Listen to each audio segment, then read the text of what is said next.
Welcome back. The Mill Valley Film Festival is already underway, and some of Hollywood's brightest stars will be in attendance. Our Bay Sunday film correspondent, Chris Bollini, sat down and talked with one of today's most talented actors, Edward Norton. He discussed his career and new film, Stone.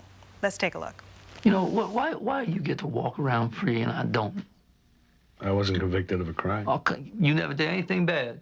Edward Norton is Stone Creason, a prisoner who's eligible for early release. But he still needs to convince his parole officer, played by Robert DeNiro, that he has reformed. How long you get to keep judging a person for one bad thing they done? While Stone attempts to influence the outcome, the two men's lives become dangerously interconnected. Your filmography has such an impressive list of fantastic, memorable performances. So, as an actor, where did that journey start for you? Childhood, fell into it? I was interested in it when I was young, kind of like I think a lot of people are. I wasn't a child actor, you know what I mean? Thank God my parents didn't let me do that.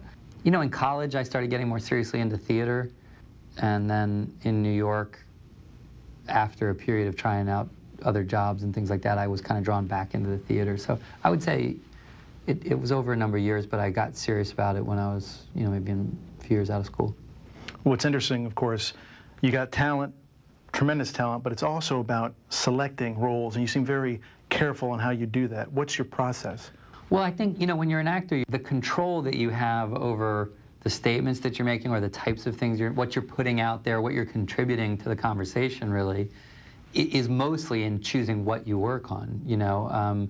And so, for me, if I can find films that, to me, are talking about the times we're living in, that are rolling around in themes that I feel like people I know are gonna watch it and go, I relate to that. You know, I like to try to find things that I think speak to the moment and are challenging. You know what I mean? Well, I'm curious because, and correct me if I'm wrong, initially I heard you weren't interested in playing the role in this movie. You were a producer.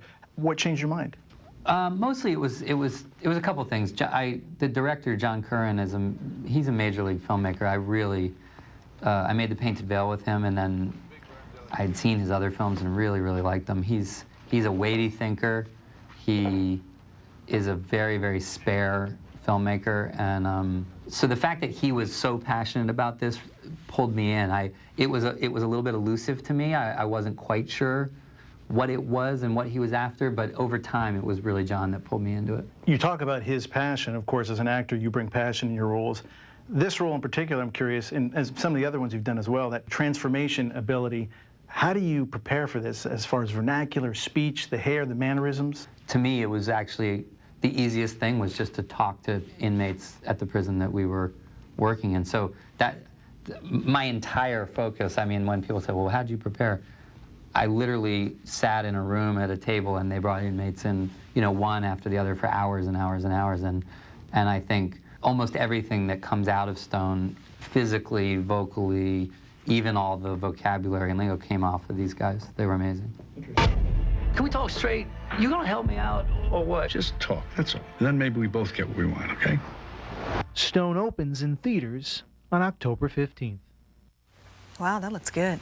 Chris also produces for Eye on the Bay, seen weeknights at 7 p.m. right here on CBS 5.